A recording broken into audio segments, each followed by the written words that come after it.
Hello everyone, welcome to Savi channel. In this video, we will be going to learn about multi-carrier modulation.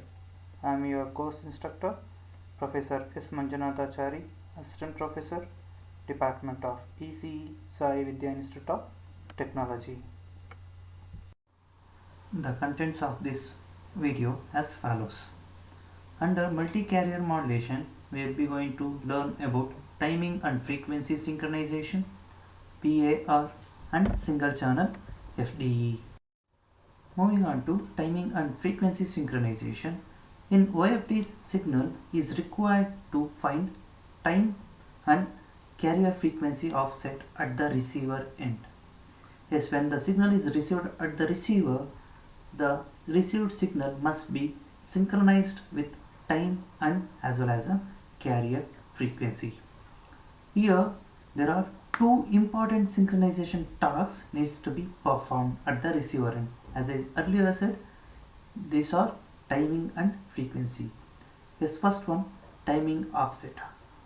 Yes, the symbol and the optimal timing should be determined and it has to be same. So then it is called as a timing synchronization. And second one is receiver must align the carrier frequency closely as possible as transmitted carrier, that is called as a carrier synchronization. In time domain, IFFT effectively modulates each data symbol onto a unique carrier frequency, so that here we will be able to detect the frequencies.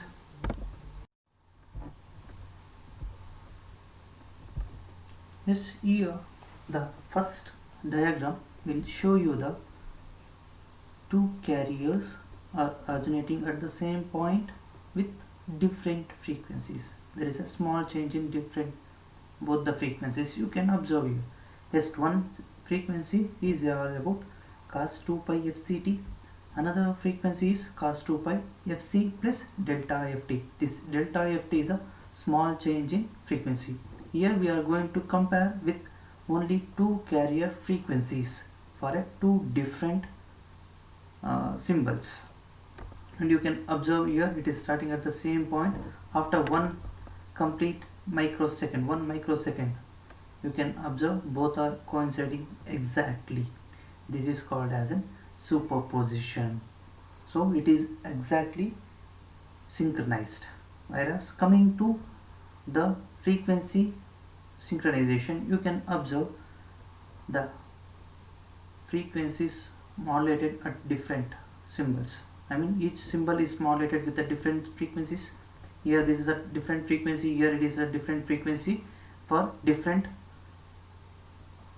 symbols. And you can observe here at the peak of this symbol, it has to be coincide at exactly at the 0. So there will not be any interference, and we will be getting the perfect symbol over here. Whereas over here you can observe there is an imperfect synchronization in frequency. This is done for or simulated for 10 megahertz of subcarrier. Yes, here we will be going to learn about timing synchronization and how it is going to measure at the receiver, and with a small diagram we will be going to learn over here.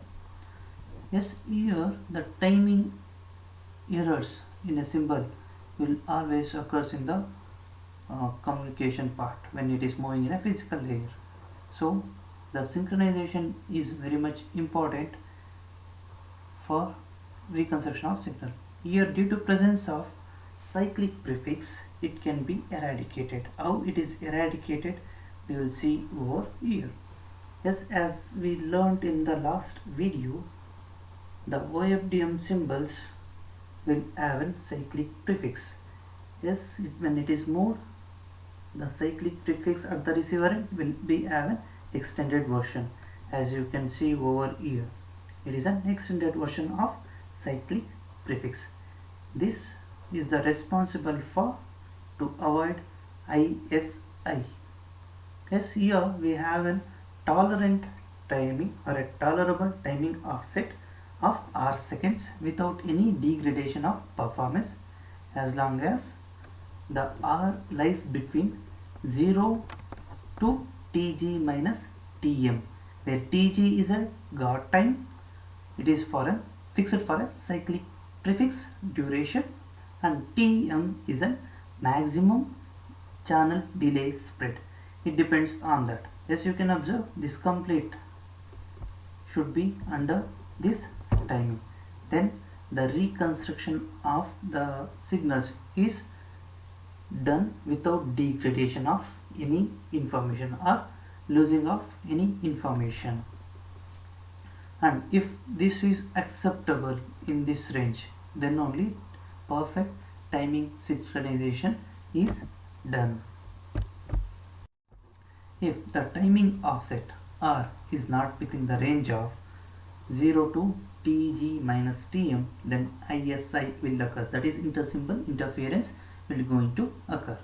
That if ISI occurs, then desired energy is lost. The interference of the preceding symbols are also included in the receiver end. If it is occurs, then signal to noise ratio also decreases. Then there may be a few observations made over here. Once signal to noise ratio decreases drastically with timing offset, then when larger OFDM symbols are increasingly immune for timing offset, that is more subcarriers helps, since LT, yes, that is a L bits with the T seconds is timing synchronization errors not in the critical as long as induced in the phase. The conclusion for a synchronization, that is a timing synchronization, is the minimized signal to noise ratio loss due to imperfect timing synchronization. If timing synchronization errors occurs, it should be kept small compared to guard interval. Then the small margin in cyclic prefix length is LF full. Yes, moving on to the next topic is frequency synchronization. OFDM achieves high degree of efficiency, that is bandwidth efficiency, compared to other wideband systems. In OFDM, the subcarriers are packed extremely so that it is very tight comparatively other modulation techniques which requires more guard band. We can say it is approximately more than 50%. And in OFDM, the frequency offsets is very sensitive due to the overlap of subcarriers rather than having the subcarriers are isolated, spectrally isolated. And as we seen in the last few slides, the frequency domain sine pulses are in a lineup, and the frequency offset should be delta equals to 0. That means there will not be any interference between the subcarriers. In frequency offset, everywhere the frequency will not be always 0, that is a frequency offset will not be 0. Yes, this is occurs because of mismatched oscillators at the transmitter and the receiver, developer frequency shifts due to mobility, precise crystal oscillators are expensive, tolerating some degree of frequency offset is essential in a consumer OFDM system like LTE. Moving on to peak to average power ratio, that is PAR or PAPR, both we can call it as. This PAPR is defined as the ratio of the maximum power of a sample in a given OFDM transmit symbol to the average power of an OFDM symbol, or in a simple terms it can also called as the ratio of peak power to the average power of a signal. It is expressed in dBs. Yes, in simple words, in a diagram I can explain you like this. Yes, in a few of the symbols of a transmitted symbols of OFDM will have a peaks over here. You can observe over here. Yes, few of the symbols will have a high power peaks and few of the symbol will have a low power peaks over here. So we are comparing with average power to the peak powers. So we are taking the average of or taking the ratios of these two powers is called as an peak to average power ratio. When this going to occur? This going to occurs in multi-carrier system with different subcarriers which are out of phase to each other. And in implementing OFDM signals, the peak to average ratio plays an important role. This is very much complicated challenges to implement OFDM because it reduces the efficiency of the system and also increases the cost of the system, because to overcome this we need to have power amplifiers where we have less symbols power ratios. We can compare here. There are so many symbols which has less power, so we need to implement high power RF amplifiers, which is most expensive to get these symbols with respect to this one. So we need to invest so much money. So alternatively we can have some power amplifier can be used, but the input power to the PA must be reduced so that input back off, and the result in lower range of signal to noise ratio is occurred at the receiver end. Yes, what is IBO and what is the power we will be going to see in the next slide. Yes, here we will see what is a problem actually the PAR will occur when the transmitted signal passes through the non-linear region of the power amplifier. Then there will occur a peak to average power ratio. Yes, in that case we need required of high power amplifiers and also DAC in order to get the in control. So when we have a non-linear behavior of HPA, that is high power amplifiers, can be characterized by amplitude modulation or altitude modulation. Here it will be in amplitude modulation or phase modulation responses.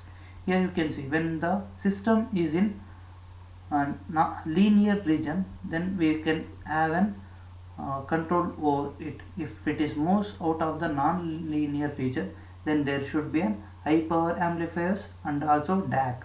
Then these two components are very expensive to implement for each and every symbol or each and every subcarrier.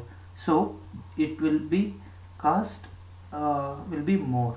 So in order to reduce the cost, we are going for the next technology or next procedure we will be going to learn in the next slide.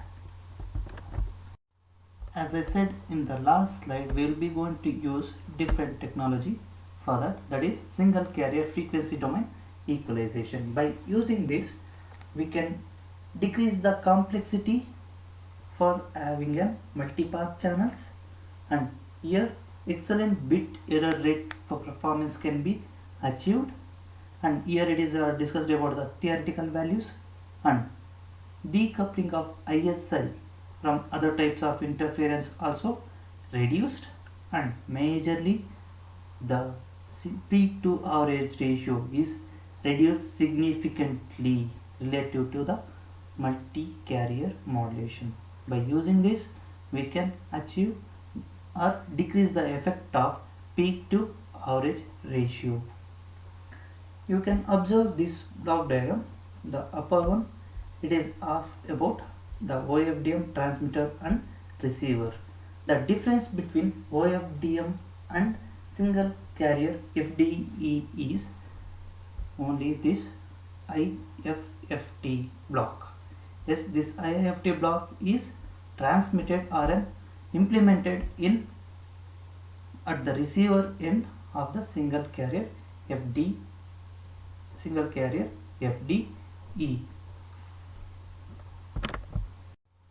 Thank Thank you for watching this video.